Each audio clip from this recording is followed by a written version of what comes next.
चलिए भाई देखिए, आज जो टॉपिक है हम लोगों का वो रीजनिंग का है, लॉजिकल रीजनिंग। ठीक है, लॉजिकल रीजनिंग में एक टॉपिक है डिसीजन मेकिंग। लॉजिकल रीजनिंग का टॉपिक है ये, ठीक है, डिसीजन मेकिंग। ठीक है, न्याय मतलब। ठीक, तो इसमें किस तरीके के क्वेश्चन बनेंगे, जैसे क्वेश्चन उसको किस तरीके से आंसर करना होता है वो चीज़ हम लोग देखेंगे। ठीक है, तो इसके लिए मैं आपको एक क्वेश्चन बोल रहा हूँ, जरा लिखिएगा डिसीजन मेकिंग के लिए। लिखिए देखिए, एक स्कूली बच्चे की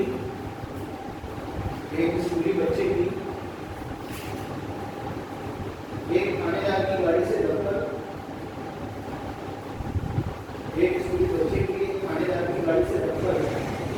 मौत हो गई है।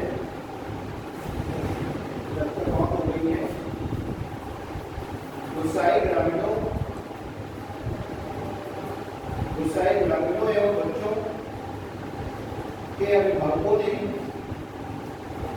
ग्रामीणों एवं बच्चों के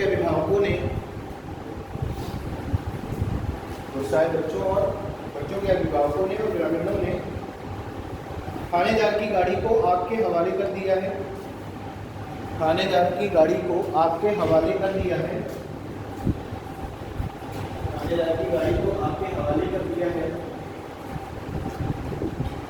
तथा सिपाहियों सहित थानेदार को बंधक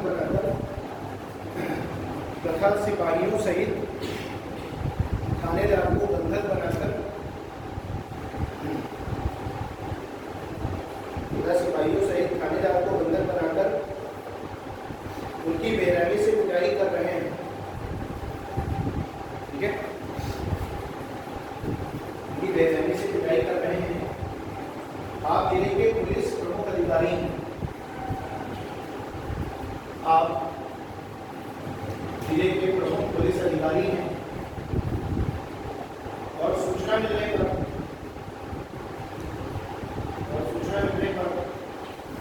आप घटनास्थल पर पहुंच चुके हैं। ठीक है, और लोगों से थानेदार और सिपाहियों को मुक्त करने की अपील कर रहे हैं। थानेदार अपना पुलिस सिपाही कर्मियों को मुक्त करने की अपील कर रहे हैं, परंतु भीड़ ने आप पर भी पत्थरबाजी चालू कर दी है।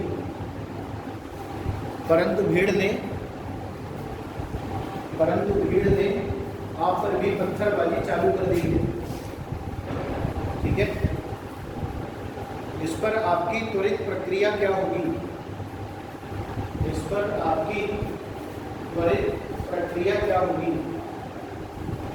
ठीक है, ये लॉजिकल रीजनिंग वाली जो चैप्टर है decision making, course of action.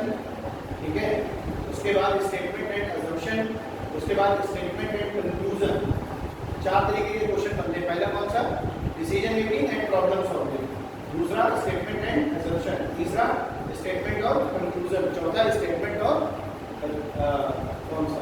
Statement और अजम्पशन हो गया, कंक्लूजन हो गया, डिसीजन मेकिंग और प्रॉब्लम सॉल्विंग। ठीक है, इस तरीके से 4 प्रकार के क्वेश्चन बनते हैं और सबसे एक या दो क्वेश्चन पूछे जाते हैं। ठीक, तो इसमें हमें आंसर किस तरीके से करना होता है उन चीज़ों को ध्यान में रखते हुए अगर हम इसकी बात करें क्वेश्चन के अकॉर्डिंग तो हम आंसर नहीं करेंगे, तो हम हमेशा उन चीज़ों पर फोकस करेंगे जो चीज़ें भीड़ को कभी भी उकसाने वाली ना। मतलब किसी भी अधिकारी के द्वारा लिया गया जो डिसीजन है वो डिसीजन कुछ इस प्रकार का होगा कि वो अपने विभाग के लोगों को बचा भी रहा होगा और सामने वालों को ये भी दर्शा रहा होगा कि हाँ गलती हुई है, लेकिन उसके लिए वह क्षमा प्रार्थी है। ठीक है, तो जब भी आप डिसीजन लेंगे तो अधिकारी वाला इसमें डिसीजन नहीं होगा, ये जेन्युइन डिसीजन होगा। ठीक है, जब इसके लिए तो 4 ऑप्शन है। ठीक, लिखना हो ऑप्शन लिख लीजिए, ना लिखना हो सुन लीजिए। ठीक है, क्योंकि बड़े बहुत है तो इसमें 2 ही 3 क्वेश्चन बताएंगे और मैं सीट भेज दूंगा अभी आपको। तो सीट में क्वेश्चन है तो आप करते जाइए। मैं एक क्वेश्चन ऐसे लिखा दिया ताकि पहला क्वेश्चन देखिए।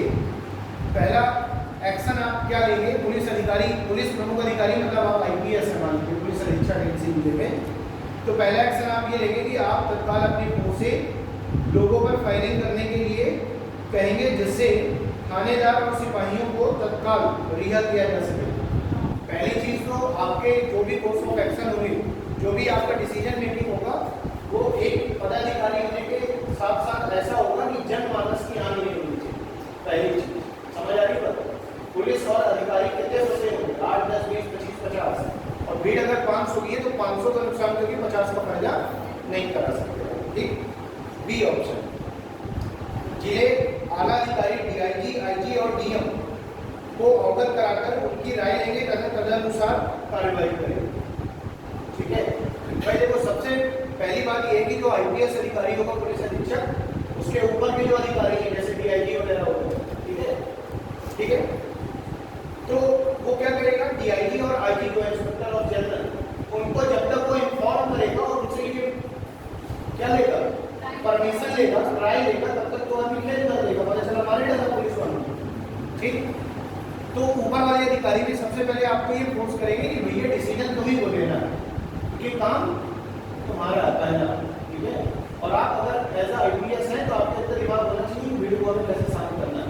तो हर छोटी सी बात में आप अपने अधिकारियों को तो इन्वॉल्व नहीं कराएंगे जब तक बहुत बस कंडीशन ना रहे। अब पता चला कि हमारे ऊपर कट्टा धरा, बोलो देखो मार रहा हूँ, तो फिर एक अलग बात है। तो सबसे पहला आदमी का ये कर्तव्य करता है कि अपनी जान बचाएगा तभी दूसरों की बचा पाएगा। ठीक। तो दूसरे वाला ऑप्शन इसलिए बिल्कुल गलत है, क्योंकि आप पहले कुछ डिसीजन मेकिंग करेंगे कि एट द टाइम आप दूसरे को कैसे साथ देंगे। तीसरा, लोगों से कानून को अपने हाथ में न लेने की अपील करेंगे और ऐसा करने पर गंभीर परिणाम के बारे में उन्हें अवगत कराएंगे। भैया लोग ऑलरेडी इतने गुस्सा है, उनको तो समझाओगे तो समझने वाला नहीं है। वेट में तो बहती करना में हाथ तो जरूर चलता, आदमी भी लो लेता है। ये पता चला 4 जापड़ा कराऊंगा, 5 मार देंगे, कौन को मार देते हैं। ठीक है। तो ये वाला ऑप्शन भी हमारा सी नंबर क्या है, पूर्ण रूप से गलत। तो आखिरी ऑप्शन क्या बचता है, आप लोगों से थानेदार सहित सभी सिपाहियों को मुक्त करने के लिए आग्रह करें, रिक्वेस्ट करें। ठीक है। और बच्चों की मौत के लिए जिम्मेदार लोगों के ऊपर तत्काल कानूनी कार्यवाही करने का आश्वासन दें। ठीक है। ये सबसे राइट ऑप्शन है कि भैया एज अ पुलिस ऑफिसर मेरा ये दायित्व बनता है कि मैं अपने लोगों को भी उस समय देखूंगा और सामने वाले को भैया जो उचित कार्यवाही हम लोग करेंगे, थोड़ा हमें समय दो, अगर समय देने के बाद काम नहीं होता है तो आप ऊपर हमारी शिकायत कर सकते हैं। ठीक है। तो ये तो एक माहौल आप बना सकते हैं, इसके अलावा कोई दूसरा विकल्प नहीं है भीड़ को संभालने का, केवल रिक्वेस्ट। समझ आ रही बात। ठीक है। तो इसका जो राइट ऑप्शन होगा वो ऑप्शन नंबर डी। ठीक है। अच्छा, आगे देखिए जाए क्वेश्चन है, नेक्स्ट क्वेश्चन सुन लीजिए, लिखने की जरूरत नहीं है। देखिए बोला जा रहा है, एक भीड़ भरी बस में यात्रा करते समय आप देखते हैं कि एक बच्चे को गोद में लिए हुए एक महिला खड़ी है। ठीक है। जबकि उसके बैठने के लिए सीट उपलब्ध नहीं है, ऐसे में आप क्या करेंगे। ठीक है। ऐसी सिचुएशन बहुत बार हमारे सामने आ जाती है, आदमी कह देता हूँ चिल्ला से खाड़े खाड़े बांधा का काम मकाई छोड़ूंगा डबरा कर जाना। समझ आ रही है। अभी पेट वाले एग्जाम में बहुत सारे केस हुए। ठीक है। और लोग चिल्ला के बाद छोड़ दो, आदमी लखनऊ से बांधा तक आया कर। ठीक है। तो इस केस में आप सबसे पहले क्या करेंगे, परिचालक को महिला के लिए सीट उपलब्ध कराने के लिए कहेंगे, पहला ऑप्शन। ठीक है। दूसरा, आप उसे अपनी जगह बैठने को कहेंगे। तीसरा, महिला से भीड़ भरी यात्रा में भीड़ भरी बस में यात्रा करने के लिए मना करेंगे। ठीक है। और चौथा, किसी अन्य व्यक्ति से महिला को सीट देने का निवेदन करेंगे। पहली चीज तो किसी अन्य व्यक्ति से आप निवेदन नहीं करेंगे, वो कहेगा भाई करना है तो बैठना है, तुम्हें छूट दो। ठीक है। तो सबसे पहला काम ये है कि ना तो आप उस महिला को मना करेंगे कि मान लीजिए सिचुएशन ऐसी हो कि अंतिम बस है मान लो, तब क्या करोगे। ठीक। तो आप ना तो उससे रिक्वेस्ट करेंगे, ना किसी दूसरे से रिक्वेस्ट करेंगे, ना ही आप जो उसका कंडक्टर है बस का उससे भी रिक्वेस्ट करेंगे। पता है क्यों? क्योंकि जब ऑलरेडी पूरी सीटें पूरे तो किससे करेगा भैया तुम छोड़ दो, टिकट सबने लिया है, तो उसका भी कोई अधिकार नहीं बनता है, ना उसको कोई ये उसकी ड्यूटी है। सीधी बात, वो कहेगा भैया तुम इसको पढ़ दो। ठीक। आपको लगता है नहीं करना चाहिए, कर देंगे। तो सबसे पहला इसमें बी ऑप्शन यही है कि हेल्प कर सकते हैं तो सबसे पहले हम खुद आगे आए, फिर हम दूसरे से रिक्वेस्ट करेंगे, ठीक है। तो आप उसे अपनी जगह बैठने को, ठीक है।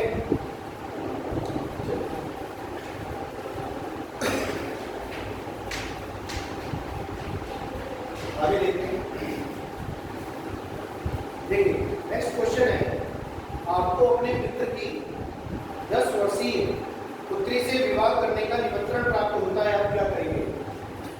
ठीक है, देखिए क्वेश्चन ये बोला जा रहा है कि आपको अपने मित्र की 10 वर्षीय पुत्री से विवाह करने के लिए आमंत्रण प्राप्त होता है, निमंत्रण प्राप्त होता है, तो आप क्या करेंगे? ठीक है, अब इसके जो डिसीजन मेकिंग है उसमें 4 ऑप्शन दिए गए। पहला ऑप्शन ये है कि शादी में जाएंगे, ठीक है।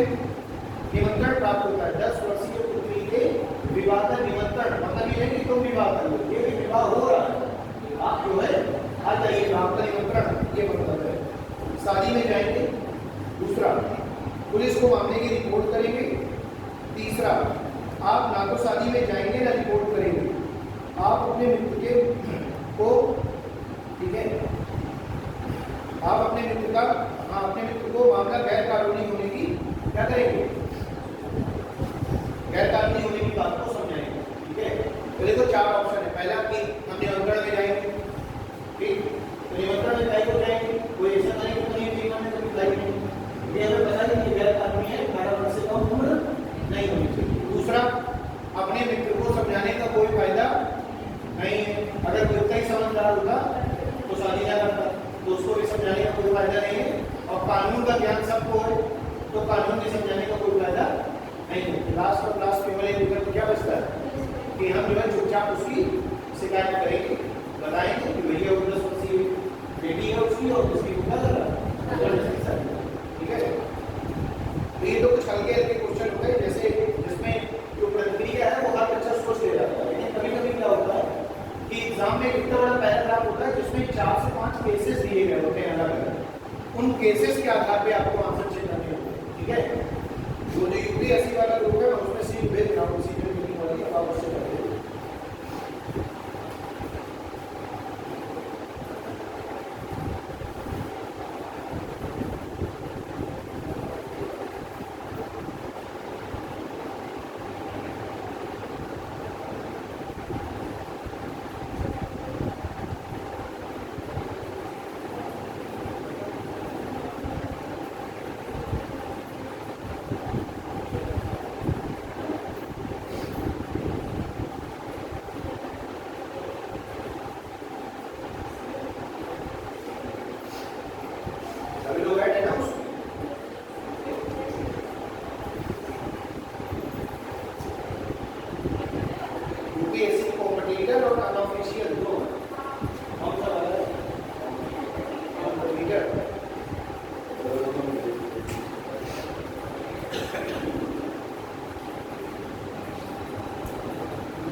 यूपीएससी कॉम्पिटिटर, कोई बात नहीं, क्वेश्चन एग्जाम पढ़ो वही होगा।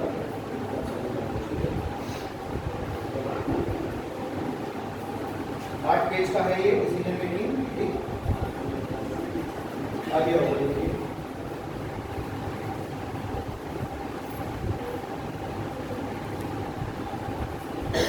पहले वाले क्वेश्चन में क्या बोला जा रहा है? बोला जा रहा है कि निर्देश 1 से 4 में लिखित जानकारियों को ध्यानपूर्वक पढ़कर दिए गए प्रश्नों के उत्तर दें, ठीक है। यानी सबसे पहले आपको क्या दिया गया है? डायरेक्शंस दिए गए, निर्देश, इसके आधार पर आपको आंसर देने हैं। पहला, किसी कंपनी में पर्सनल मैनेजर पद की नियुक्ति के लिए निम्नलिखित शर्तें हैं। किसी कंपनी में पर्सनल मैनेजर की पोस्ट निकाली गई है, जब भी आप किसी भी पोस्ट का नोटिफिकेशन आता है तो उसके लिए क्या होती है? कुछ न कुछ डायरेक्शंस, निर्देश होते हैं। लड़की को 18 साल होनी चाहिए, कम से कम स्नातक पास होना चाहिए या 10वीं पास होना चाहिए, सभी किसी डायरेक्शन में। तो पहले वाले में बोला जा रहा है not to be more than 35 years age on 1/6/2015। वह 1/6/2015 को 35 वर्ष से अधिक आयु का नहीं होना चाहिए। जब नोटिफिकेशन आया है तो उसमें साफ साफ लिखा है कि 1 जून 2015 तक उस व्यक्ति की उम्र 35 वर्ष से ज्यादा नहीं, ठीक है। ये पहला उद्देश्य। दूसरा, पर्सनल मैनेजमेंट में परास्नातक होना चाहिए।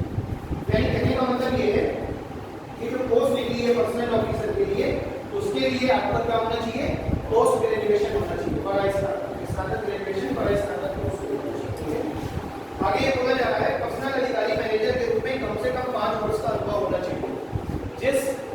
जिस पोस्ट के लिए नोटिफिकेशन निकाला गया उसमें एक बात ये कही गई है कि यदि आप पर्सनल मैनेजर के रूप में कम से कम 5 वर्ष का अनुभव आपको है, मिनिमम 5 ईयर एक्सपीरियंस, ठीक है, यदि आपको है तो उसका आपको क्या मिलेगा, वेटेज मिलेगा।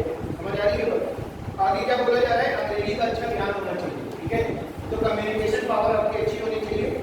आगे बोला जा रहा है फिर भी कोई उम्मीदवार इनको छोड़कर अन्य शर्तें पूरा करता है, जैसे, तो जब भी नोटिफिकेशन निकलता है तो कुछ मूलभूत शर्तों के आधार पर कुछ अन्य शर्तें भी दी जाती हैं कि यदि किसी व्यक्ति के पास कुछ और जैसे चीज, जैसे पुलिस का नोटिफिकेशन आता है उम्र 22 साल होनी चाहिए जनरल में, ठीक है, ओबीसी एससी एसटी के लिए 5 वर्ष की छूट होगी, और नीचे एक लाइन और लिखी होती है अन्य शर्तें, उसमें लिखा होता है यदि आपके पास एनसीसी का ए और बी सर्टिफिकेट है तो आपको नंबर कुछ एडिशनल दिए जाएंगे। यदि आपके पास राज्य स्तरीय या राष्ट्र स्तरीय खेलों का कोई प्रमाण पत्र है तो उसके आधार पर नंबर अलग दिए जाएंगे। यदि आपको सीमा में किसी व्यक्ति से अधिक है और उनके नंबर आपस में कोलैप्स करते हैं तो आपको उम्र के आधार पर वेटेज दिया। समझ आ रही है? उसी तरह अन्य शर्तें क्या है बोला जा रहा है, ऊपर दी गई शर्त ए को छोड़कर, शर्त ए का मतलब वही है जो 1/6/2015 को अपनी आयु 35 वर्ष पूर्ण कर चुका हो, इसी के बारे में बोला जा रहा है।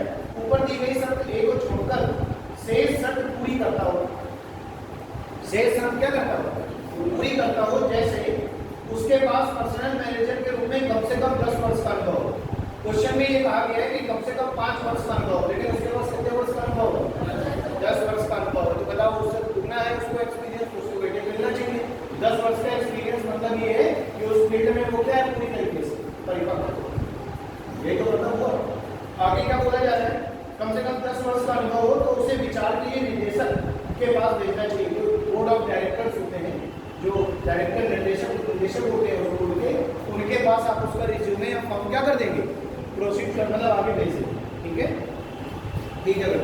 अब दूसरे वाले में क्या कही जा रही है, दूसरी जो अन्य शर्त है उसमें कहा जा रहा है ऊपर दी गई शर्त सी को छोड़कर, शर्त सी में ये कि पर्सनल अधिकारी मैनेजर के रूप में कम से कम 5 वर्ष का अनुभव होना चाहिए, थी शर्त सी। तो बोला जा रहा है ऊपर दी गई शर्त सी को छोड़कर शेष शर्त पूरी करता हो, परंतु उसे पर्सनल मैनेजमेंट में पीएचडी डिग्री हासिल हो। देखो पहली चीज तो स्नातक, स्नातक से ऊपर परास्नातक, जिसके पास परास्नातक है पोस्ट ग्रेजुएशन, उसको वेटेज ऑलरेडी मिला। फिर जो पीएचडी है, डॉक्टरेट है, तो फिर उसके लिए अलग से ज्यादा, सबसे ज्यादा वेटेज उसी को मिलेगा। तो आगे बोला जा रहा है कि उसमें कम से कम उसके पास अनुभव नहीं है, लेकिन उसके पास क्या है, पीएचडी की डिग्री है। तो पीएचडी की डिग्री हासिल है तो उसे आवेदन के विचार के लिए प्रबंध निदेशक के पास भेजना चाहिए। समझ आ रही है? तो 4 शर्तें हो गई अपनी नॉर्मल, वो जो ऊपर दी गई है, और 2 अन्य शर्तें हैं जो 4 शर्तों के आधार पर दी गई। पहली चीज ये ध्यान रखना, जब भी किसी एग्जाम का फॉर्म निकलता है तो भैया एज के मामले में कोई कुछ नहीं कर सकता, वो चाहे डायरेक्टर हो और चाहे डायरेक्टर के अब्बू हो, ठीक है, यानी उनके अब्बा जी, वो उस केस में कुछ भी नहीं कर सकते। भैया एज को तुम क्राइटेरिया को फुलफिलमेंट करो, उसके बाद तुम्हारे क्राइटेरिया देखे जाएंगे। पता चला तुम 60 साल के हो, ठीक 2 महीने बाद 60 साल पूरी होने वाली है, लेकिन कहते हो कि मैं राष्ट्रपति का सबसे तगड़ा उम्मीदवार हूँ, लेकिन तुम बाकी चीजें फुलफिलमेंट नहीं कर पा रहे हो, तो फिर कैसे कर पाओगे, नहीं कर पाओगे ना। तो सबसे पहले एज फैक्टर हो, कोई भी देख नहीं सकता, जो एज फैक्टर है वो तो उसके अंदर होना चाहिए।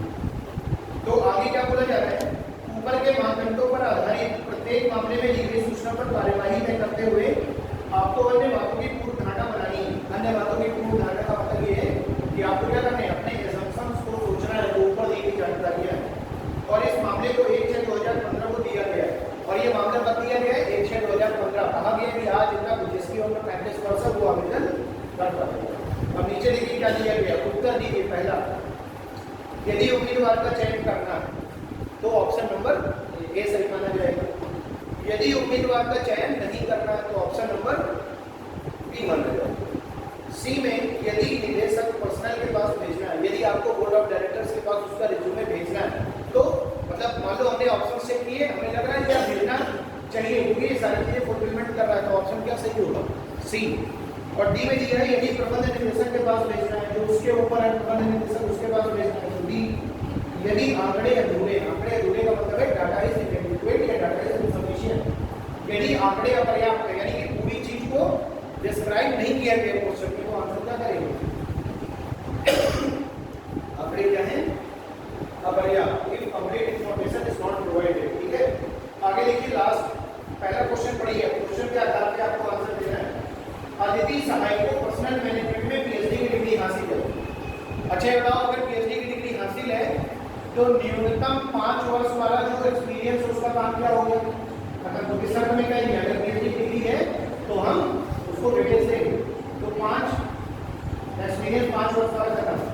आगे देखिए, पिछले 2 वर्षों से कंपनी में मैं पर्सनल अधिकारी के रूप में काम कर रही है।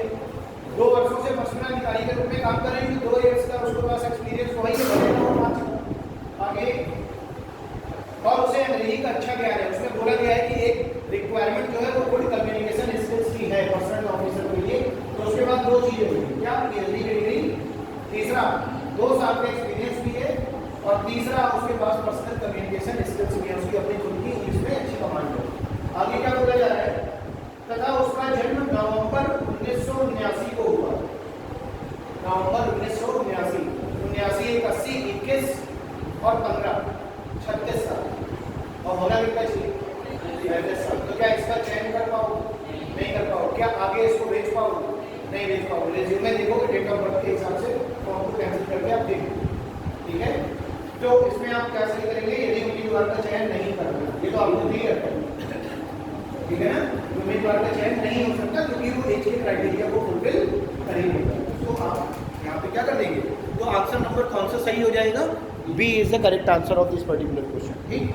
आगे देखिए, क्वेश्चन नंबर 2 में क्या बोला जा रहा है? प्रदीप सरकार कोई व्यक्ति है, प्रदीप सरकार पर्सनल मैनेजमेंट में परास्नातक है, क्या है? पोस्ट ग्रेजुएट है, ठीक है। तथा वह अपनी कंपनी में गत वर्षों से पर्सनल मैनेजर के रूप में कार्य कर रहा है। गत वर्षों का मतलब है कुछ पिछले वर्षों में कुछ काम कर रहा है वो, अब उसके ईयर को डिफाइन नहीं किया, ठीक है। कार्य कर रहा है, उन्हें अंग्रेजी पर अच्छा अधिकार है, और उनका जन्म 13 अप्रैल 1979 को हुआ था। 13 अप्रैल 1979 को हुआ था। अब देखो, अब आप क्या करोगे? पहले एक उसकी निकाल को लगा करके 1/6/2015 से आप माइनस करिए 13 अप्रैल 1979 और देखिए 35 साल के एक्स्ट्रा देते हैं।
आगे देखिए तीसरा, निर्मला पांडे ने पर्सनल मैनेजमेंट में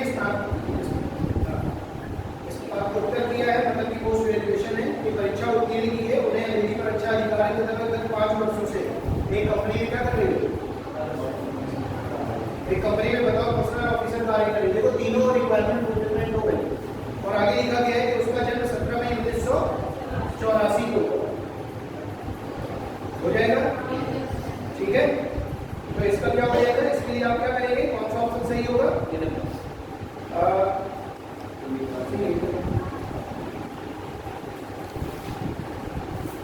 यदि प्रबंध निदेशक के पास भेजना है, यदि उम्मीदवार का चयन, यदि उम्मीदवार का, इसमें क्या होगा?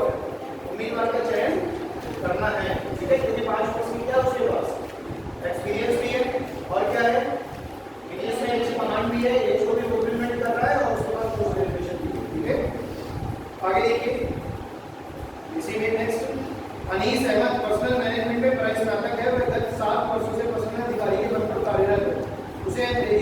अधिकार है, ठीक है। तो देखो इसके लिए आप क्या करेंगे, चौथे वाले के लिए यहाँ पर कोई भी एज के बारे में बात नहीं करी गई है। तो जब एज के बारे में बात ना करी जाएगी तो आप क्या करेंगे, इसके डॉक्यूमेंट्स को आगे प्रोसीड कराएंगे कि नहीं कराएंगे? इसके लिए आप कहेंगे आंकड़े अपर्याप्त, क्या कहेंगे? आंकड़े अपर्याप्त। क्यों? क्योंकि इसके एज को डिफाइन ही नहीं किया गया। तो जब तक एज को डिफाइन नहीं किया जाएगा तब तक ऊपर वाला कहेगा भैया पता नहीं कितने साल से है कि आप इसको प्रूव करेंगे, ठीक है। तो इसमें आप कहेंगे कि डेटा इज अनसफिशिएंट, ठीक है। तो इसमें डेटा अनसफिशिएंट हो जाएगा। इसी तरीके से इसका जो क्वेश्चन नंबर दूसरा है उसको पढ़िए और उस क्वेश्चन के जवाब दीजिए। क्वेश्चन नंबर इसमें 4 तक थे, 5 से स्टार्ट हो जाएंगे आगे, ठीक है। 5 से 11 इसको पढ़िए और पढ़िए।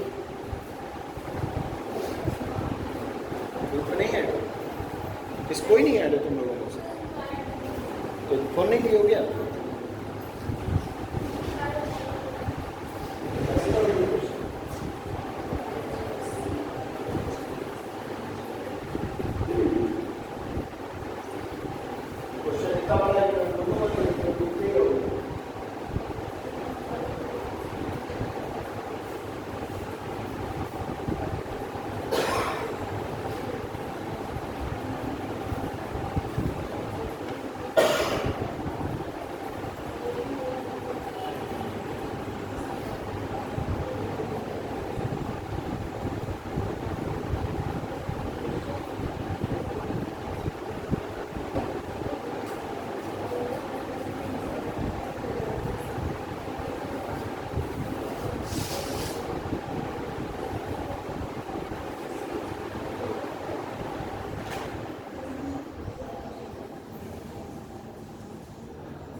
इसमें देखो कितने ऑप्शन, मतलब कितने को दिए गए हैं, डायरेक्शंस कितनी, 7 या 8, 7 है ना, 7 डायरेक्शंस हैं। सभी डायरेक्शंस को पहले क्या करना है, अपनी कॉपी में शॉर्ट फॉर्म में नोट कर लेना है आपको, क्योंकि ताकि बार बार पूरा ना पढ़ना पड़े। तो अपना पॉइंट वाइज नोट कर लीजिए कि भाई उम्र लिख लिया है, एक जगह अपना उसकी क्वालिफिकेशन लिख लिया, इस तरीके से लिख लिया। उसके बाद इसके क्वेश्चन, क्योंकि आप देख रहे हैं कि अगर एक लॉजिकल रीजनिंग का एक क्वेश्चन आपसे पूछा जा रहा है तो एक क्वेश्चन में आपके कितने क्वेश्चन इन्वॉल्व हो रहे हैं, 5 से 6 क्वेश्चन। तो अगर आपने पूरा एक बार रीड किया तो आपके 6 नंबर भी पक्के हैं, बाकी आपको अलग अलग 6 क्वेश्चन करने पड़ेंगे रीजनिंग में, ठीक है। तो इसको पढ़ना हमेशा सावधानी पूर्वक है और आंसर भी सावधानी पूर्वक ही देते हैं, ठीक है। चलो फिलहाल मैं ये क्वेश्चन बोल रहा हूँ उसको लिखिए, इसको आप लोग कर लीजिएगा। सीट वाले क्वेश्चन ये, ठीक है, बड़े बड़े क्वेश्चन हैं, एक बार इनको ट्राई कर लीजिए। देखिए बोल रहा हूँ, देखिए आप एक तहसील के उप जिलाधिकारी हैं, आप एक तहसील के उप जिलाधिकारी हैं,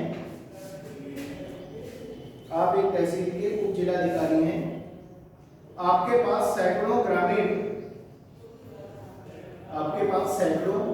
ग्रामीण मनरेगा से संबंधित, आपके पास सैकड़ों ग्रामीण मनरेगा से संबंधित शिकायतें लेकर आते हैं। आपके पास सैकड़ों ग्रामीण मनरेगा से संबंधित शिकायतें लेकर आते हैं और बताते हैं कि ग्राम प्रधान कौमा ग्राम विकास अधिकारी यानी बीडीओ, ग्राम विकास अधिकारी, फिर कौमा खंड विकास अधिकारी, ग्राम विकास अधिकारी, खंड विकास अधिकारी और ग्राम प्रधान, 3 लोग, ठीक है। अधिकारी की मिली भगत से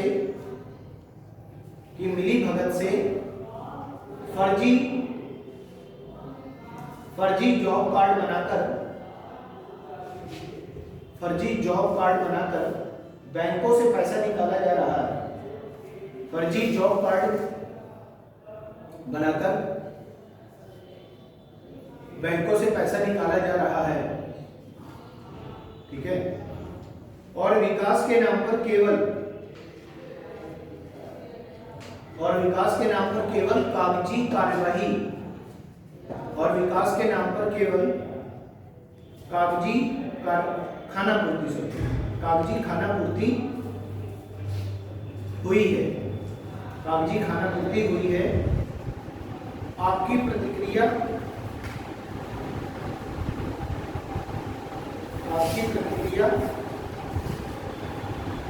इस स्थिति में क्या होगी? आपकी प्रतिक्रिया इस स्थिति में क्या होगी? ठीक है, एक चीज ध्यान रखिएगा हमेशा, जितने छोटे एग्जाम है जैसे लेखपाल, पुलिस, वीडियो, ठीक है, पेट, ये जो छोटे एग्जाम है इसमें हमेशा डिसीजन मेकिंग और प्रॉब्लम सॉल्विंग बहुत ईजी आती है। तो पढ़ोगे और तुम्हें मतलब चैप्टर पढ़ने की कोई जरूरत नहीं है, क्योंकि ये लॉजिकल रीजनिंग का जो पार्ट है वो बेसिकली कहाँ से सोचा जाता है, आपके अपने आईक्यू लेवल पे डिपेंड करता है। ठीक, और जितने भी बड़े एग्जाम है जैसे एसएससी का कोई आप एग्जाम ले लीजिए या बैंकिंग का एग्जाम ले लीजिए या यूपीएससी में अगर आपकी सी साइड में क्वेश्चन पूछा जाएगा तो जो मैंने सीट भेजी है फिर उस लेवल में उस स्टैंडर्ड के क्वेश्चन आएंगे। तो ये वाले जो क्वेश्चन है ये छोटे एग्जाम्स के लिए हैं, बड़े एग्जाम में नहीं पूछे। ठीक, तो पहला क्वेश्चन मतलब पहला विकल्प है, लिखिए संबंधित ग्राम प्रधान से संबंधित ग्राम प्रधान से वस्तु स्थिति की जानकारी लेंगे, संबंधित ग्राम प्रधान से वस्तु स्थिति की जानकारी लेंगे तथा फिर अपेक्षित कार्यवाही करेंगे, सेकंड ऑप्शन, सेकंड विकल्प जो है आपका उसमें देखिए लोगों की शिकायतों की स्वयं जांच करेंगे, लोगों की शिकायतों की स्वयं जांच करेंगे तथा बैंक अधिकारियों से मिलकर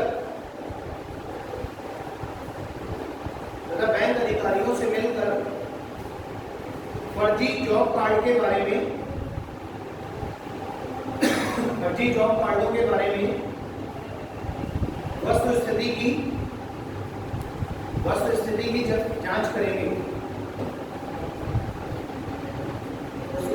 जांच करेंगे, तीसरा खंड विकास अधिकारी एवं ग्राम विकास अधिकारी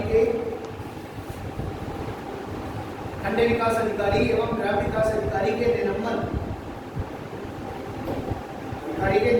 की संस्तुति करेंगे,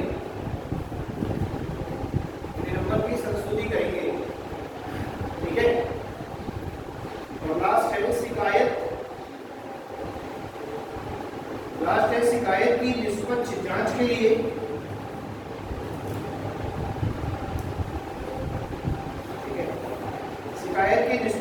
के लिए जिलाधिकारी को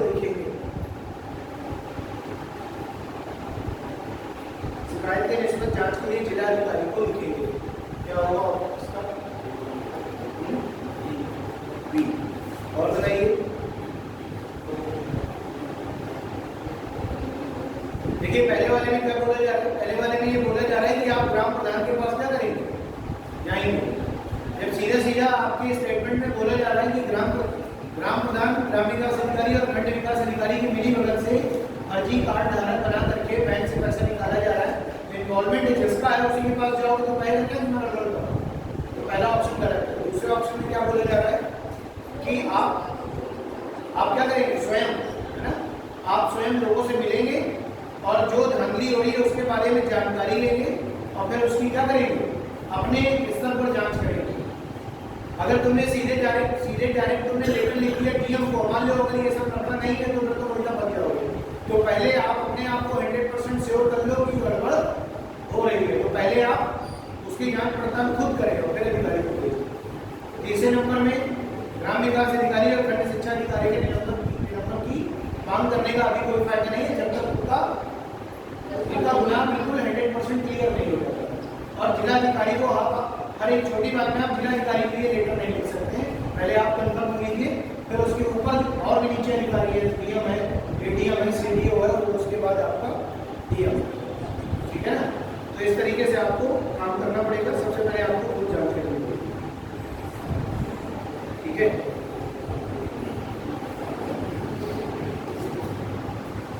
आगे देखिए, देखिए, आपको अपने राज्य के लोक सेवा आयोग द्वारा, आपको अपने राज्य के लोक सेवा आयोग द्वारा,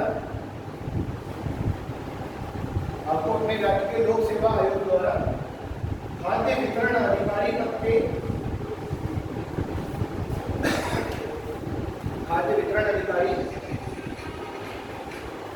पद के साक्षात्कार हेतु, अधिकारी पद के साक्षात्कार हेतु उपस्थित होने के लिए आमंत्रित किया गया है।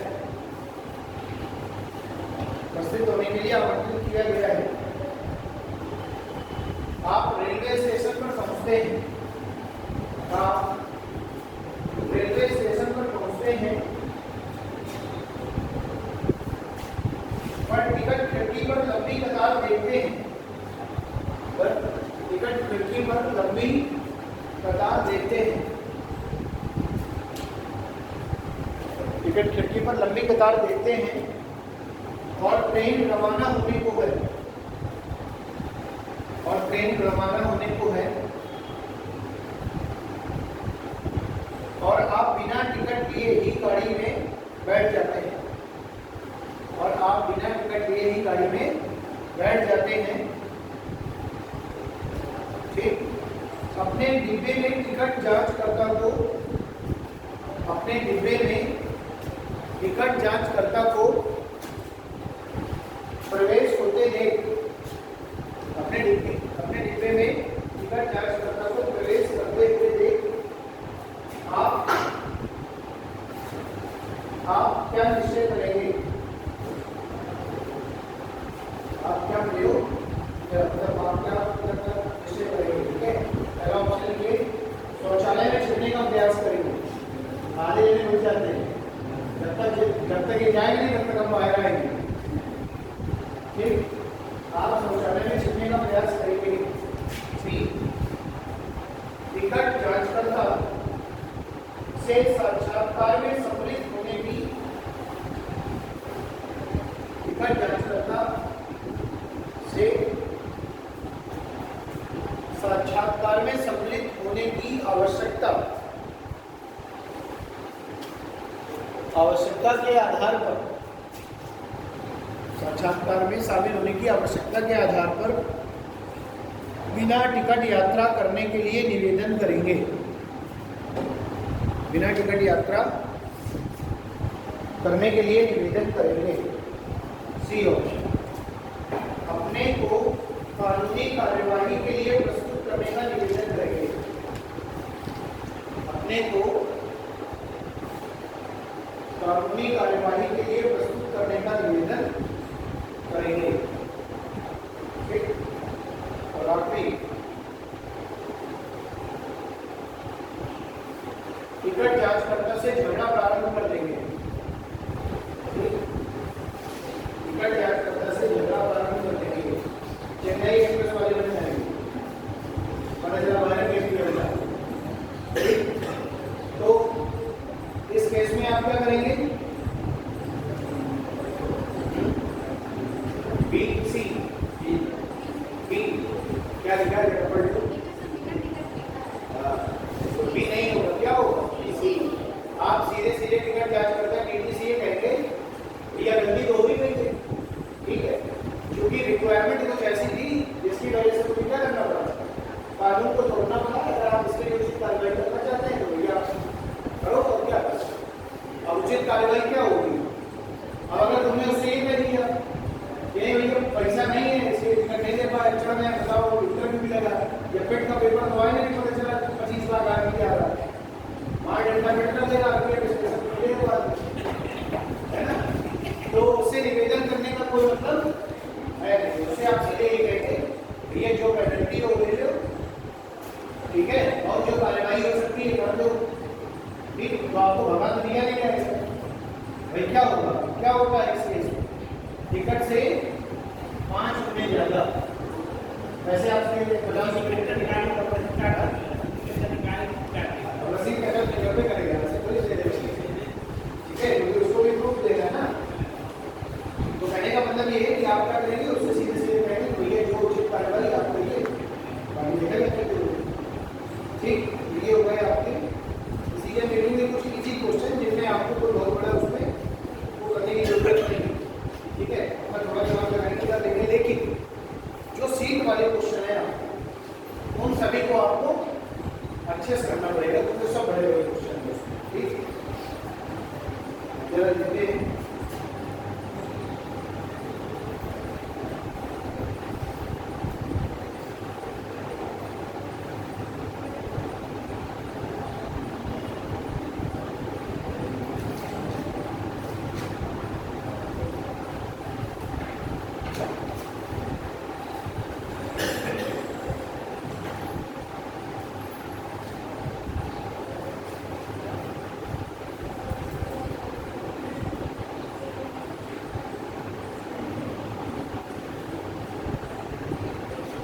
फ्रस्ट्रेट ना हो, अपने कलीग से सीख ले लीजिए, ठीक है। अपने व्हाट्सएप नंबर पे आप भेज दीजिए। आगे देखिए, नेक्स्ट जो है उसमें आप ट्रेनिंग करिए इसी वाले चैप्टर में ही। पहला हमारा है डिसीजन मेकिंग, ठीक है, और उसी में हम प्रॉब्लम सॉल्विंग कर सकते हैं, दोनों वही बातें हैं, चाहे डिसीजन मेकिंग हो या प्रॉब्लम सॉल्विंग। ठीक, आगे देखिए कथन एवं कार्यवाहियां, statement and course of action, statement and course of action, ठीक है, statement and course of action. ठीक, अब जरा देखिए जब भी स्टेटमेंट और कोर्स ऑफ एक्शन के क्वेश्चन आते हैं तो उसमें हमेशा प्रॉब्लम दो तरीके की होती है, एक होती है सिंपल प्रॉब्लम और दूसरी होती है डिफिकल्ट प्रॉब्लम। समझ आने पर ध्यान दीजिए कि there are two types of problems, समस्याओं के मुख्य दो प्रकार होते हैं, समस्याओं के मुख्यतः दो प्रकार होते हैं। पहला सिंपल प्रॉब्लम, साधारण समस्या, सिंपल प्रॉब्लम साधारण समस्या, और दूसरा होता है डिफिकल्ट प्रॉब्लम यानी जटिल समस्या। सिंपल प्रॉब्लम और डिफिकल्ट प्रॉब्लम, सिंपल प्रॉब्लम क्या होती है, साधारण समस्या, डिफिकल्ट प्रॉब्लम क्या होती है, जटिल समस्या। तो जहां पे आपने सिंपल प्रॉब्लम डाला वहां पे पॉइंट लिखिए, पहला फर्स्ट नंबर लिखिएगा अनुशासनहीनता,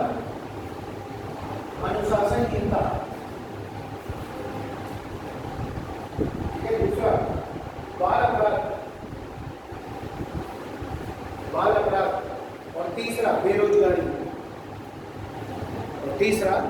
बेरोजगारी, ठीक है। देखो जो प्रॉब्लम है ये सिंपल प्रॉब्लम इसलिए रखा गया, उसका रीजन क्या है, पहले नंबर पे क्या है, अनुशासनहीनता। देखो अगर आप इसमें कोई एक्शन करते हैं, अनुशासनहीनता अगर आप करते हैं तो उसके लिए उसमें सुधार किया जा सकता है, कार्यवाही कुछ करके सुधार किया जा सकता है। मान लो किसी क्लास फिफ्थ के बच्चे ने अपने एक क्लास में एक बच्चे के ऊपर पत्थर मार दिए से उसने अनुशासनहीनता करी तो है, कार्यवाही तो उचित होनी चाहिए, दंडनीय कार्रवाई होनी चाहिए, लेकिन बच्चा किस क्लास में, बच्चा तो उसका मानसिक स्तर जो है वो बहुत अभी डाउन है, तो उस पर आप वो कार्रवाई करके भी नहीं दे सकते। कोर्स ऑफ एक्शन आपका ऐसा नहीं होगा जो उसके लिए डिफिकल्ट प्रॉब्लम क्रिएट करे। तो अनुशासनहीनता के केस में चाहे वो 18 साल से ज्यादा हो चाहे कम हो, एक दो बार उसको क्षमा मिलेगी, एक दो बार समझाया जाएगा, अगली बार। दूसरा जो केस है आपका, उसमें है आपका बाल अपराध।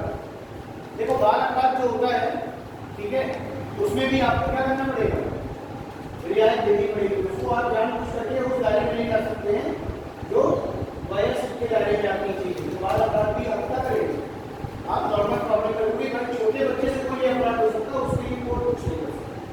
ठीक, तीसरा बेरोजगारी भी क्या है, सिंपल प्रॉब्लम है, साधारण समस्या, तो जटिल नहीं, ये साधारण समस्या है, ये समस्या का हल है। अगर गवर्नमेंट चाहे वैकेंसी निकाल दे, कोई कंपनी खड़ी कर दे, है कुछ किसानों के लिए अलग से कोई लोग कर दे, तो उसमें रोजगार मिल जाएगा। तो बेरोजगारी सरकार की जिम्मेदारी है, तो ये आपकी जटिल प्रॉब्लम में नहीं आती। जटिल प्रॉब्लम है क्या, ठीक है, जो डिफिकल्ट प्रॉब्लम में लेके पहला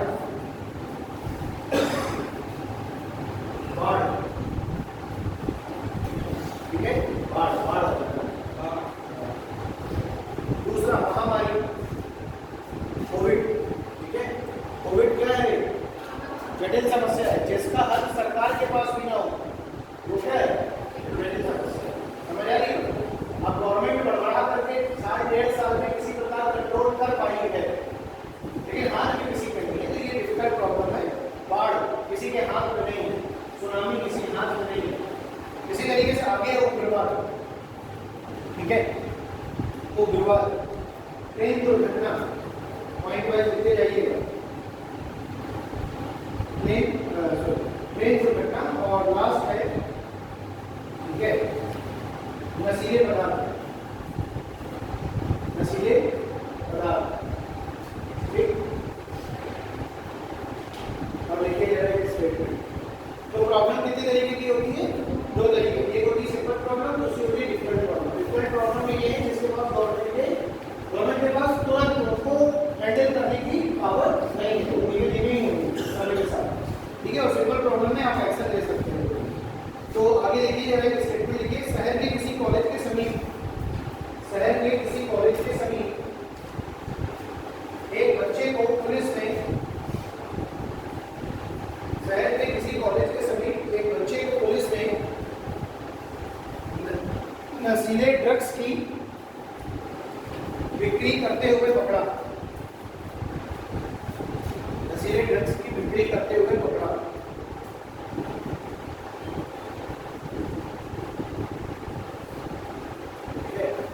अब देखो,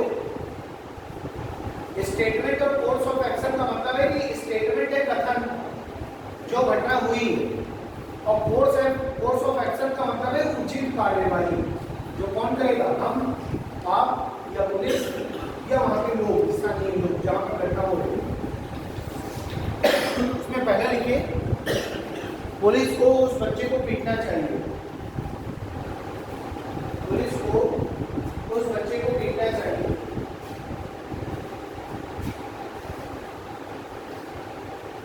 दूसरा ऑप्शन, पुलिस को उस बच्चे को पीटना चाहिए। दूसरा, पुलिस को उस बच्चे से, पुलिस को उस बच्चे से ड्रग्स की आपूर्ति करता, पुलिस को उस बच्चे से ड्रग्स की आपूर्तिकर्ता के बारे में पूछताछ करनी चाहिए, आपूर्तिकर्ता के बारे में पूछताछ करनी चाहिए। देखो, जब आपने बच्चे को पकड़ा तो पुलिस सबसे पहले क्या करेगी, उस बच्चे को पूछताछ बना करके ये प्रयास करेगी कि आखिर ये जो बच्चा कॉलेज के सामने ये जो ड्रग्स बेच रहा है, इसको मिल कहाँ से रहा है, इसका सोर्स क्या है। तो पहले वो सोर्स के बाद सोर्स को खत्म करना चाहिए। भाई उस लड़के को पकड़ लेना सोल्यूशन नहीं, इस तरह के तो 50 लड़के बेच रहे हैं, तो सबसे पहले पुलिस क्या करेगी, सोर्स तक पहुंचने का प्रयास करेगी। ठीक, आगे लिखिए। हाँ, यही दो कोर्स ऑफ एक्शन, हाँ यही दो कोर्स ऑफ एक्शन है। इसमें आपको बताना है कि इनमें से आपकी कौन सी उचित कार्यवाही होगी। तो सबसे उचित कार्यवाही तो वही है, बच्चे को पीटना तो सही नहीं होगा, क्योंकि उससे आपको कोई बेनिफिट नहीं होगा। ठीक, आगे लिखिए। देखिए, रेलवे कर्मचारियों की लापरवाही, रेलवे कर्मचारियों की लापरवाही एवं रेलवे कर्मचारियों की लापरवाही एवं बेटिकट यात्रियों के सफर करने से, बेटिकट यात्रियों के सफर करने से भारतीय रेल सेवा,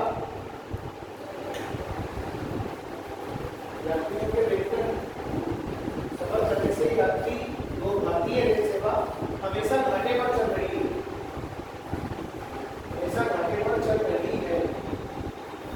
ठीक है, उसमें ये कहा जा रहा है कि रेलवे कर्मचारियों की लापरवाही, तो रेलवे टिकट खरीदने में बैठे हुए लोग हैं, पता चला वो ले ही रहे 2 घंटे से, आदमी टिकट मांग रहा, पता चला वो खाना खा रहा है, तो आदमी क्या करेगा, इसको जाना है चला जाएगा, पकड़ गया तो ठीक, नहीं पकड़ा तो लड़के साथ से कुछ खा लेंगे। अरे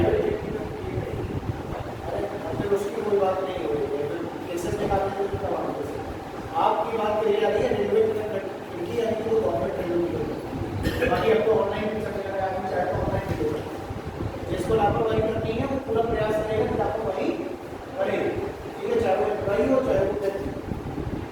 पहला, रेलवे को विदेशी कंपनी को सौंप देना चाहिए, रेलवे को विदेशी कंपनी को सौंप देना चाहिए। ये कहाँ लिखा कि विदेशी कंपनी को सौंप देंगे तो 100% हर आदमी टिकट लेके यात्रा करेगा।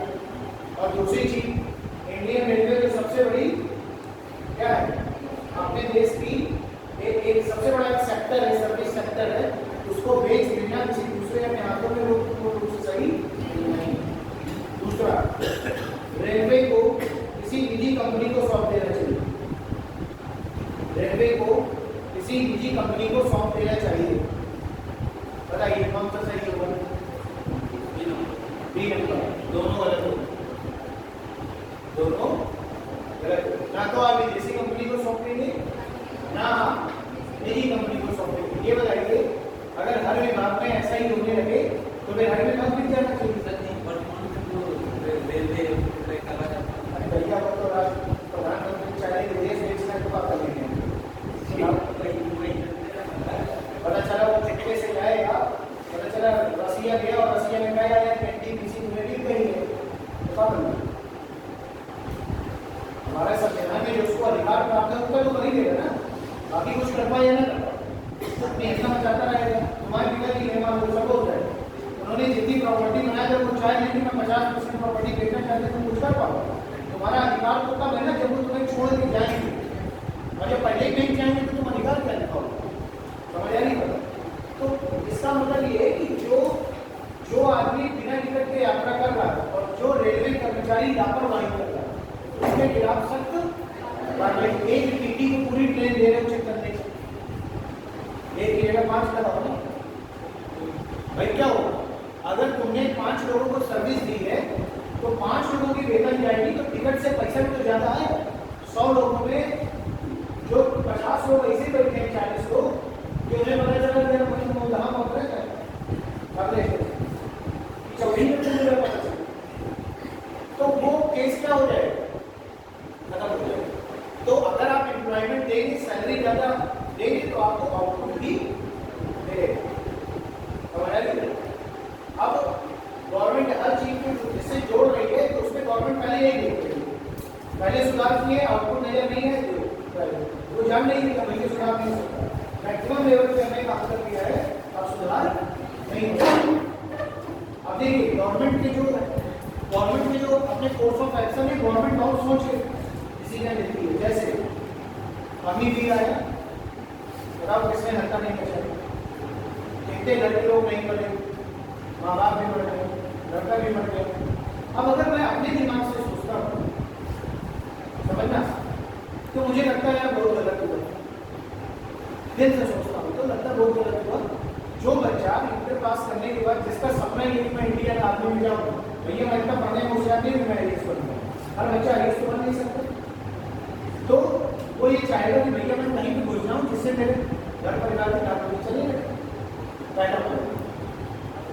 दूसरा पॉइंट कि अगर गवर्नमेंट ने एग्रीमेंट किया है तो उसके पीछे बहुत बड़ा लॉजिक क्या है मैं आपको बताऊंगा, आपको चीज सही देखिए। जैसे जो आपकी सर्विस जो पोस्टें निकल रही हैं गवर्नमेंट में, जैसे मान लीजिए आपसे पुलिस डिपार्टमेंट की कोई वैकेंसी आ गई, मान लो कांस्टेबल की सपोज में 25,000 वैकेंसी है। अब 25,000 वैकेंसी में 25,000 लोगों को रोजगार मिला वैकेंसी में, भाई जितनी वैकेंसी की पूरी पोस्ट भरी गई 25,000। अब 25,000 वैकेंसी की एटलीस्ट अगर मैं बात करूं तो आज प्रेजेंट टाइम में 38% डीए के साथ जो लग गया है उसमें एक पुलिस कर्मी की सैलरी कम से कम 30 स्टार्टिंग वो जमाना चलेगा जब 8,000 में शुरू हुआ करता था तो 30,000 रुपये हुआ तो 25,000 गुणे 30,000 कर लो, देखो कितने करोड़ों अरबों का बजट बना, समझना बात। लेकिन उस व्यक्ति से गवर्नमेंट ने कितने साल काम लिया? तो 22 साल में भर्ती हुए थे, 60 साल में रिटायर हुए, कितने वर्ष तुमने काम किया? 38 वर्ष काम किया। अब 38 वर्ष तक तुमने काम किया, गवर्नमेंट ने तुम्हें सैलरी दी, समझना। जब तुम 60 साल का रिटायरमेंट तुम्हारा होगा तो भैया एक सीधी सी बात है, माँ बाप की भी एक्सपेक्टेशन अपनी सरकार से होती है कि 28 साल मैंने तुम्हें पाल दिया है तो कम से कम तुम यार आगे 12 साल 50-60 साल के बाद गार्जियन ढेर हो जाते हैं। वो अगर पैसे से मजबूत है तब तो उनकी मजबूती दिखती है, अगर पैसा नहीं है 60 साल के बाद आदमी का कोई भरोसा नहीं तो कभी ना निपट जाए, क्योंकि खाने को है पहनने को है, टेंशन बहुत है दुनिया में। तो 60 साल रिटायरमेंट होने के बाद गवर्नमेंट ये मानती है कि आदमी का जीवन बहुत खींच के 10 से 15 साल 10 से 12 साल और इससे ज़्यादा है, और अगर इससे ज़्यादा कोई जी रहा है तो फिर भैया बहुत फिट रहा होगा अपने जमाने में, ठीक है। तो आजकल आदमी चाउमीन पिज्जा बर्गर और मोमोज खा खाते वो 60 साल में निकलने की तैयारियाँ करते। तो गवर्नमेंट ने 60 साल तक अगर तुमसे सर्विस ली तो 38 साल तुमसे काम कराया, और 38 साल काम करने के बाद तुम इस हक के हकदार हो कि तुम्हारे आखिरी वाले जीवन में जो 10 साल है तो गवर्नमेंट तुम्हारे बारे में सोचेगी यार इनका जीवन कैसे कटेगा। तो जो पेंशन मनी, मान लो तुम्हारा पूरा पैसा 50 लाख रुपए बना कि भैया मैंने 38 साल में 50 लाख रुपए की सेविंग के साथ अपनी नौकरी खत्म करी है, जो मेरा पीएफ कटता रहा, तो 50 लाख का 40% मान लो आपने बेच दी, 20 लाख, अब 30 लाख तो बची है, उसमें कुछ उसमें तुम्हारी पेंशन के रूप में आएगी, कुछ गवर्नमेंट मिलाएगी तो तुम्हें पेंशन मिलेगी। लेकिन गवर्नमेंट ने दिमाग लगाया कि यार सबसे ज़्यादा बड़ा खतरा है मुझे नेवी, आर्मी और एयरफोर्स। ये 18 साल में भर्ती होते हैं और 35 साल में जहाँ इनकी पेंशन बनी तो चले जाते हैं। आगे ज़्यादा तो पूरी सर्विस नहीं करना चाहते आगे, बता दें ईमानदारी से। आदमी सोचता है मेरी पेंशन बन जाए, 14 साल में पेंशन कभी ना लेगा, कभी नहीं ले सकता आर्मी वाला पेंशन। जब तक पेंशन नहीं बन जाएगी तब तक रिटायरमेंट नहीं लेगा। जिस दिन पेंशन बन गई अगले दिन रिटायरमेंट ले लेगा कि यार पेंशन बन गई अब क्या करना है, 40-45 हज़ार पेंशन मिलेगी और घर में अपने 10-20 लाख लगा के कोई धंधा कर लूँगा तो 20-30 हज़ार 40 हज़ार तो कमाई लूँगा, तो 40-40 होगा 80 हो बढ़िया घर में रहूँगा। और उम्र कितनी है 35 साल, जिनका काम तक रहूँगा 70 साल, 35 साल पेंशन होगी 35 साल। अब 35 साल की पेंशन गवर्नमेंट फ्री पॉकेट में किसी को दे रही है, कोई पैसे का काम नहीं है, तो गवर्नमेंट को बदल गई। मेडिकल फैसिलिटीज पता चला कुछ हो गया तो दे 10 lakh free, canteen card free, और दुनिया में जो सबसे बड़े वो घूम रहे हैं उनके लिए लिकर कार्ड, पीने का भी व्यवस्था गवर्नमेंट की है, भैया पीने में भी मैंने खर्चा हमसे लेकर बताइए। तो इंडियन आर्मी, इंडियन एयरफोर्स और इंडियन नेवी का सबसे बड़ा ड्रॉबैक यही है कि 35 साल नौकरी करने के बाद कोई जरूरी नहीं कि 70 में, भैया आर्मी वाले, एयरफोर्स, नेवी वाले इतने फिट रहते हैं, वो पहले से ही फिट होने के पूरे तरीके लेके आते हैं कि वो 80 साल के पहले हिलते नहीं हैं जमीन से, 80 साल के बाद ढेर होते हैं, और 80 साल के बाद ढेर हो गए, फिर उनकी पत्नी अगर पता चला भाई 80 तक जीवन 30 साल आदमी पेंशन हो भाई, समझ रहे हो। तो यार 35 साल की पेंशन तो मुझे नहीं लगता कि देना कोई उचित है। अगर आप उस 35 साल पेंशन जैसे फ्री पॉकेट में ले रहे हैं, अगर किसी बेरोजगार लड़के को 5 साल की सर्विस करा दोगे तो भैया जिसका कच्चा मकान होगा उसकी पक्की छत पड़ जाएगी, कि तो अरे 10 लाख, 12 लाख, 15 लाख, 20 लाख कुछ तो कमाओगे, 40 हज़ार की वेतन होगी तो 1 साल में 5 लाख रुपये हुआ, तो 4 साल की करी तो 20 लाख रुपये मिलेगा, और कुछ पीएफ जो कटा होगा 25 लाख का काम कर लिया 5 साल। और देखिए दिमाग गवर्नमेंट का 18 साल से उसने शुरू किया, 22 या 23 साल तक के लिए मान लो, उसमें इसने ये कहा कि इसमें जो अच्छे लोग होंगे उनको हम लोग आगे क्या करेंगे, फॉरवर्ड करेंगे, और जो हमें लगेगा कि बस इसके आगे नहीं तो काम पे काम। अच्छा एक बात बताना, मैं वो बात नहीं कर रहा हूँ, लेकिन आप इस बात को एक्सेप्ट करें या ना करें, 60% युवा अपने देश में, 60% युवा 15 से 16 साल, 15-16 साल में इंटर हो जाता है लड़के का, डॉक्टर लेट करना चालू हो तो 16-17 साल में इंटर भैया सबका हो जाता है। अब वो वाले ना होंगी कौसाम्बी वाले हैं, तो 16 साल मान के चलिए, 16 के बाद 2 साल आदमी को 3 साल और मिल गए, तो उसने पता चला अपना ग्रेजुएशन काफ़ी हद तक 18 साल तक अपने निपटा दिया। ठीक, अब 18 साल तक ग्रेजुएशन निपटाने के बाद अगर वो 18 से 22 साल तक या 23 साल तक 60% युवा ऐसा है तो तुम्हें हर रोटी में 4 तो बैठा मिलेगा, मूंगफली चबाकर कुछ काम नहीं है भैया। बेरोजगारी इतनी है, बप्पत हमारे ले पाते लेकिन हमें नौकरी नहीं मिल पा रही। बताओ 3 बार पे गधे आए, एक बार तो 80 नंबर थे, वैकेंसी नहीं मिली, समझिएगा बात। तो यार उस 60% में अगर मैं कह रहा हूँ 60% में 20% भी घुस जाता है और 5 साल सर्विस करा, 22-23 साल में तुम्हारी तो गए, 22-23 साल क्या उम्र होगी बताओ, 22-23 साल के बाद तुम आराम से 3 साल पढ़ सकते हो, नहीं पढ़ सकते 25 साल दूसरी वैकेंसी तुम्हारा इंतजार कर रही है, और फिर तुम्हें वेटेज भी मिलना, एक्स सर्विस में तो वेटेज भी मिलेगा कि आप वहाँ काम कर चुके हैं। फिर पुलिस की भर्तियाँ हैं, तमाम भर्तियाँ हो रहे हैं भैया। देखो जो पढ़ने वाला लड़का होता है वो रिटायरमेंट के बाद भी नौकरी पा जाए। साक्षात उदाहरण हमारे जीजा जी हैं, नेवी से रिटायर हुए और अगले दिन बैंक का ऑफर लेटर, कॉल लेटर उनके घर में था, ज्वाइनिंग लेटर, और आधे ज़्यादा उनके साथ रिटायर हुए, आज तक कहीं चपरासी नहीं बने पा रहे। उस जमाने में हो गए, उस जमाने में अच्छे थे पढ़ने में, उसके बाद केवल पैसे पे फोकस रहा। और जिस आदमी का फोकस रहता है कि यार हम मान लो 35 साल में रिटायर हो जाएंगे, आगे क्या करेंगे, तो आदमी पहले से अपना क्या करता है, थोड़ा सा बैकअप बना भी सकता है। इसलिए गवर्नमेंट ने ये किया और गवर्नमेंट मजबूर हो गई ये काम करने को। समझ आ रही है? अब तुम्हें लग रहा है कि क्यों ऐसा किया गवर्नमेंट ने? अभी पुलिस में नहीं किया, अभी मास्टरी में नहीं किया, मास्टरी में कभी नहीं करेगी, मैं लिख के ले सकता हूँ। ये जो फर्जी है, अध्यापक भी, फिर आगे कुछ दिन कहते तो बैंक भी, गवर्नमेंट को पता है कि भैया जितना हपक के काम बैंक वालों से लिया जाता है ना, अगर प्राइवेट धंधे हो तो एको काम ना हो। 20,000 के काम आदमी 20,000 रुपये करता है। सीधी सी बात है, जितना आपको पैसा मिलेगा आप उसी स्पीड में और उसी एफिशिएंसी से काम करेंगे। मानते हैं मतलब भी नहीं। गवर्नमेंट टीचर को इसलिए नहीं कभी किया जा सकता। पहली चीज़ तो वो शिक्षा से जुड़ी है और दूसरी चीज़ ये कि उसे भैया 65 साल तक नौकरी लेगी गवर्नमेंट से। आधे से ज़्यादा काम जो पढ़ाने के अलावा है वो भी गवर्नमेंट ले रही है। तो पढ़ाने की तो बात दूर की है, पहले काम दूसरे हैं। चुनाव आ रहा है, पेपर हो रहा है, कॉपी चेक करनी है, बोर्ड पेपर में ड्यूटी लगनी है, तो बेचारा काम करेगा क्या? तुम केवल पढ़ाने के लिए कह दो, जैसे दिल्ली सरकार ने कितना अच्छा किया कि भैया स्कूल का टीचर है, केवल स्कूल टाइम से जाएगा, बाकी कोई काम नहीं। लेकिन पढ़ाने में कोई लापरवाही नहीं चलेगी। वहाँ के दिल्ली के गवर्नमेंट स्कूलों में भैया लोगों ने अपने बच्चों के प्राइवेट से नाम बता दिया, गवर्नमेंट स्कूल में करा दिया, लड़के टॉपर निकल। तो जो सरकारी संस्थानों में कार्यरत लोग हैं उन पर सब लोग ऐसे का नहीं किया जा सकता, क्योंकि वो आज के ज़माने में अगर आपकी गवर्नमेंट नौकरी लग रही है, अगर तुमने एग्ज़ाम निकाला है, तो इसका मतलब है कि आपको नॉलेज है। फर्जी तो बहुत कम ही है। अब 2-4 लोगों की बात नहीं करते, ठीक है, कि कहीं से भैया इधर उधर लगा दे उसके बाद, लेकिन जो जेन्युइन लोग हैं उनकी आज भी नौकरी लग रही है। ठीक है, अभी देखिए अपने बांदा से अभी रिजल्ट आया 2021 PCS का। मुझे लगता है कि बांदा के आसपास के जो गांव हैं, जो बांदा से कोई मिला करके सर 3 लोगों का सिलेक्शन होता है। 3 हुआ कि 2? 3 का हुआ। एक गिरवा से हुआ, एक लड़की का, एक कपड़िया कला से हुआ, और एक जो अपने बांदा में GIC इंटर कॉलेज में जो प्रवक्ता है उनका हुआ। क्या सब्जेक्ट पढ़ाते हैं मुझे पता है, इंग्लिश पढ़ाते हैं, उनका हुआ। तो है तो वही ना, GIC का मालूम को टीचर पढ़ा रहा है, तो इसका मतलब है कि उसको ज्ञान है, उसने यूटिलाइज किया अपने ज्ञान को।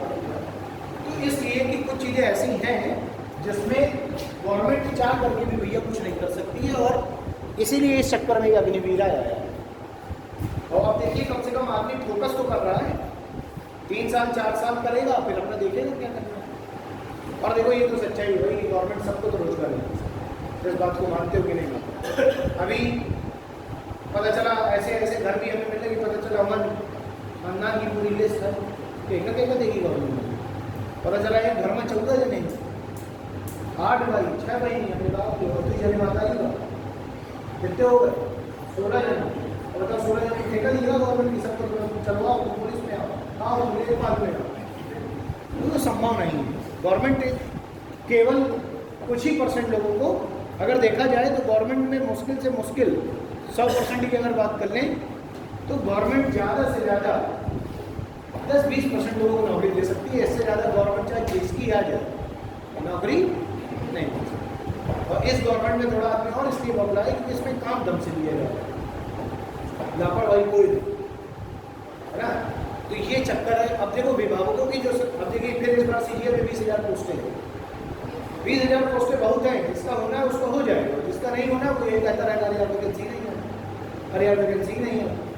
लेकिन जिसका जो पढ़ने वाला कैंडिडेट है उसकी ये वैकेंसी आए और ना आए बात बराबर है, कभी ना कभी उसको हो ही जाता है ना। तो ऐसा कहीं कुछ नहीं है, वैकेंसी आती है। आप सब लोग उम्मीद है कि सभी लोग सभी का पेपर देने का है ना, इसमें कोई बुराई नहीं, देना चाहिए, ठीक है। एक से एक लोग तैयारी करने वाले के पेपर में बैठे हैं, आदमी है, बेरोजगारी इतनी है, आपने सोच रहा भैया पहले कुछ मिल जाए क्या स्कोर बना है?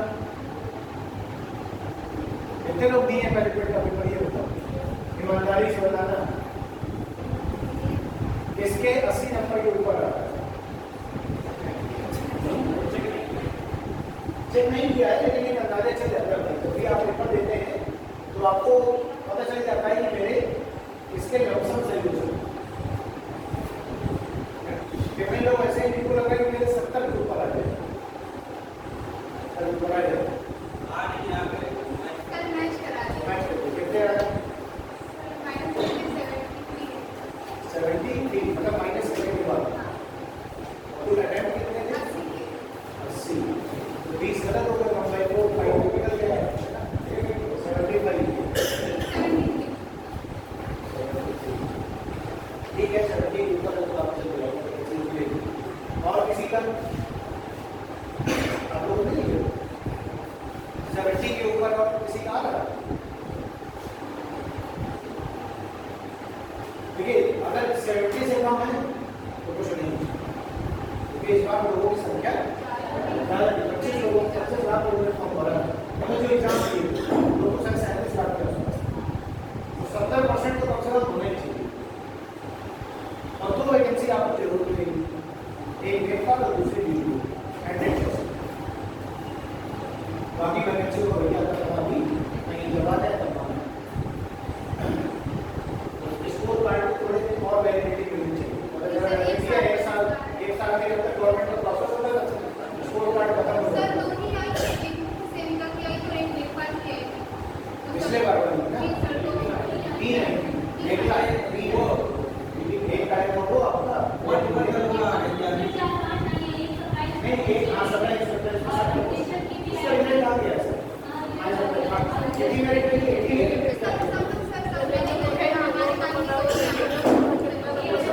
सबके पास भी नहीं है, उसमें 87 है, चाहे तो कटाओ 87